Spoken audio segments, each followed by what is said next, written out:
వరి పొలాల్లో sulphide injury అనేటువంటిది అడపాదడపా కనబడడం జరుగుతూ ఉంది. అయితే ఈ సల్ఫైడ్ ఇంజరీ రావడానికి వరి పొలాల్లో ప్రధానమైనటువంటి కారణం ఏమిటి అంటే, వానాకాలం వరి కోసిన తర్వాత ఎక్కడైతే తడి ఆరని పొలాలు అంటే లోతట్టు ప్రాంతంలో ఉన్నటువంటి పొలాలు, అదేవిధంగా చెరువుల కింద కంటిన్యూస్గా వాగుల కింద నీళ్లు పోయేటువంటి పొలాలు ఏవైతున్నాయో వాటిలో ఎక్కువగా మనకు ఈ సల్ఫైడ్ ఇంజరీ అనేటువంటిది కనబడడం జరుగుతుంది. అయితే కారణం ఏమిటి అంటే, ఎక్కడైతే వరి కోసిన తర్వాత తడి ఆరదో అంటే ఆక్సిజన్ ప్రసరణ అనేది ఏ నేలల్లో అయితే సరిగా జరగదో ఆ నేలలలో కంటిన్యూస్గా మనకు హైడ్రోజన్ అనేటువంటిది నేలలో ఉన్నటువంటి సల్ఫర్తో రియాక్షన్ అంటే చర్య జరిగి హైడ్రోజన్ సల్ఫైడ్ H2S అనేటువంటి గ్యాస్ రూపంలోకి మారడం జరుగుతుంది. అయితే ఈ కాంపౌండ్ ఈ H2S అనేటువంటి పదార్థంకు మారిన తర్వాత ఇది బయటికి పోయేటువంటి వీలు లేని పరిస్థితులలో అంటే కంటిన్యూస్గా పొలంలో మనకు ఎప్పుడు నీళ్లు ఉండడం వల్ల ఈ H2S గ్యాస్ అనేటువంటిది బయటికి పోలేని పరిస్థితిలో ఉంటుంది. ఇది ప్రధానమైనటువంటి మొదటి కారణం. రెండవ కారణం ఏంటిదంటే, ఏదైతే వరి పొలాలలో ఎక్కువగా సల్ఫర్ కలిగినటువంటి ఎరువులను సింగిల్ సూపర్ ఫాస్ఫేట్ కానీ ఇట్లాంటి సల్ఫర్ కలిగినటువంటి ఎరువులను విపరీతంగా వేసినప్పుడు అందులో ఉన్నటువంటి సల్ఫర్ అనేటువంటిది నేలలో చేరి సల్ఫైడ్ ఇంజురీగా మారడానికి కారణం రెండవ కారణం.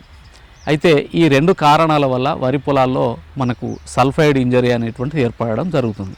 మరి ఈ సల్ఫైడ్ ఇంజరీని ఏ రకంగా రైతులు గుర్తుపట్టాలి అనేటువంటిది ఒక ఇష్యూ.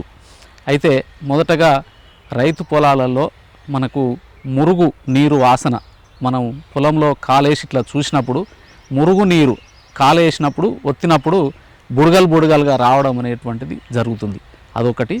రెండవది, మనము ఈ మొదళ్ళను కనుక పీకి చూసినట్లయితే ఆ వేర్లను కనుక చూసినట్టయితే అది నల్లగా మారడం, అదేవిధంగా వాటి యొక్క వాసన మురిగిపోయినటువంటి కోడిగుడ్డు వాసన అనేటువంటిది ఆ రకంగా రావడం జరుగుతుంది. అయితే ఈ రెండు లక్షణాలు, అదేవిధంగా మూడో లక్షణం ఏంటిదంటే మొక్క అంత ఎక్స్పెక్టెడ్ స్థాయిలో ఎదుగుదల లేకపోవడం అనేటువంటిది ప్రధానమైనటువంటి కారణం.